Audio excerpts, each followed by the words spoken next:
আসসালামু আলাইকুম প্রিয় বন্ধুরা, আজকের আলোচনায় সবাইকে স্বাগতম।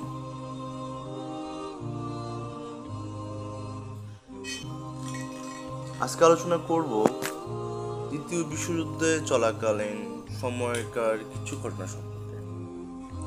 দ্বিতীয় বিশ্বযুদ্ধ চলাকালে প্রতিপক্ষকে বোকা বানাতে মিত্রবাহিনী অনেক নকল ট্যাঙ্ক ব্যবহার করেছিল, যেগুলো বাতাস দিয়ে পেলানো হতো।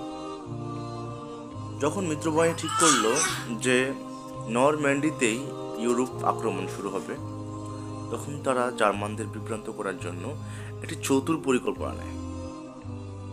তারা অক্ষশক্তিকে বোকা বানাতে 30,000 বাতাসে ফলানো ট্যাঙ্ক, জিপ, বিমান তৈরি করে।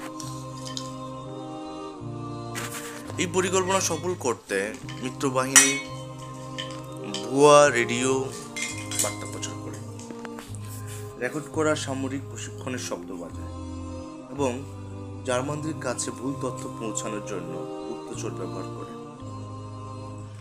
এই চাল এতটাই কার্যকর ছিল যে প্রকৃত দ্য ডে আক্রমণের 1 মাস পরও জার্মানরা বিশ্বাস করছিল যে আরও একটি বড় আক্রমণ আসছে এই রহস্যময় বাহিনীর কাছ থেকে। এই ভুয়া বাহিনীটি তৈরিতে হলিউডের শিল্পী, সেট ডিজাইনার, ফটোগ্রাফার, এমনকি প্রকৌশলীদেরও কাজ লাগানো হয়েছিল।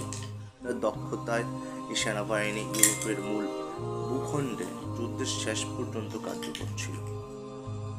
এই বাহিনীর অস্তিত্ব 40 বছর ধরে কঠোর গোপনীয়তার মধ্যে রাখা হয়েছিল। 1990-এর দশকের মাঝামাঝি সময়ে এটি প্রকাশ করা হয়। তো বন্ধুরা, আজ এ পর্যন্তই। আবারও দেখা হবে নতুন কোনো অজানা তথ্য নিয়ে, নতুন কোনো আলোচনা। আল্লাহ হাফিজ।